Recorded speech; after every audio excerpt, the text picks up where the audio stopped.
30 अक्टूबर 1984 को भारत की प्रधानमंत्री इंदिरा गांधी की हत्या हुई। इसके कुछ दिन बाद तक दिल्ली और देश के कुछ भागों में दंगे हुए और हजारों सिख लोग मारे गए। इन दुखद दंगों के संदर्भ में कुछ लोग तत्कालीन प्रधानमंत्री राजीव गांधी का एक वाक्यांश जोड़ देते हैं, जब भी कोई बड़ा पेड़ गिरता है तो धरती थोड़ी हिलती है। आइए समझते हैं स्वर्गीय राजीव गांधी द्वारा कहे गए इस वाक्य के पीछे की सच्चाई। ये वाक्य 19 नवंबर 1984 को स्वर्गीय इंदिरा जी के जन्म दिवस पर वोट क्लब मैदान में एक कार्यक्रम में स्वर्गीय राजीव गांधी के भाषण का एक अंश है। यानी ये भाषण दंगों के दौरान नहीं किया गया, बल्कि तब तक दंगे समाप्त होकर 2 हफ्ते हो चुके थे। तो ये कहना कि इन शब्दों से दंगाइयों को प्रेरणा मिली, ये सरासर झूठ है। वास्तविकता ये है कि अपनी माता श्रीमती इंदिरा गांधी की हत्या के दिन 31 अक्टूबर को ही उन्होंने प्रधानमंत्री पद की शपथ ली थी। दिल्ली में दंगे 1 नवंबर 1984 को शुरू हुए थे। 2 नवंबर 1984 को अपने रेडियो और दूरदर्शन पर उद्बोधन में उन्होंने उपद्रवियों को धिक्कारते हुए कहा था, कुछ लोग हिंसा और नफरत की हरकतों में शामिल होकर इंदिरा गांधी की याद पर कलंक लगा रहे हैं। ये रुकना ही चाहिए। ये हिंसा केवल विनाशकारी शक्तियों की मदद कर रही है। सांप्रदायिक हिंसा वो सब नष्ट कर देगी जिसके लिए भारत खड़ा है। भारत के प्रधानमंत्री होने के नाते मैं न ही इसकी अनुमति दे सकता हूँ और न ही दूंगा। यानी ये साफ जाहिर है कि राजीव गांधी ने दंगों को रोकने की कोशिश पहले से ही की थी। आइए देखते हैं कि उन्होंने 19 नवंबर के भाषण में क्या कहा था। हमें मालूम है कि भारत की जनता के दिल में कितना क्रोध आया, कितना गुस्सा आया, और कुछ दिन के लिए लोगों को लगा कि भारत हिल रहा है। लेकिन जब भी कोई बड़ा पेड़ गिरता है तो धरती थोड़ी हिलती है।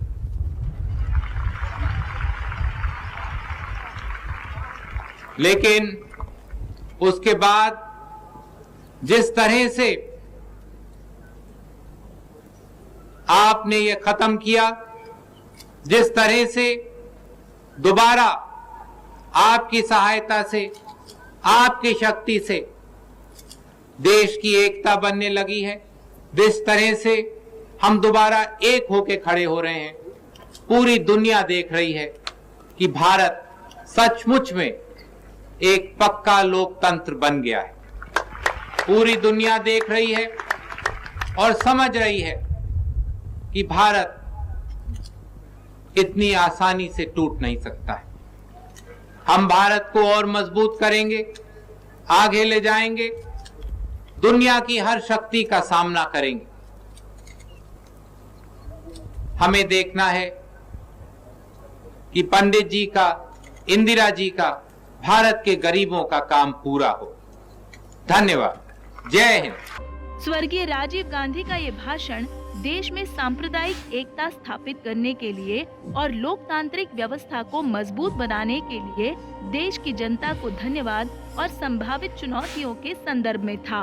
उनका ये भाषण किसी दंगे के समर्थन में नहीं था और न ही इससे कोई दंगा हुआ। 1984 में राजीव जी के दंगों को रोकने की सकारात्मक भूमिका को तो एनडीए सरकार ने भी माना। उनके द्वारा सन 2000 में दंगों की जांच के लिए गठित नानावती आयोग के फाइनल रिपोर्ट में राजीव गांधी के बारे में उनकी रिपोर्ट स्पष्ट थी। उन्होंने लिखा, साक्ष्य दूसरी तरफ सुझाते हैं कि राजीव गांधी ने दिल्ली में जो कुछ भी हो रहा था उसके प्रति कहीं अधिक चिंता व्यक्त की। उन्होंने शांति और सांप्रदायिक सद्भावना बनाए रखने की अपील की थी।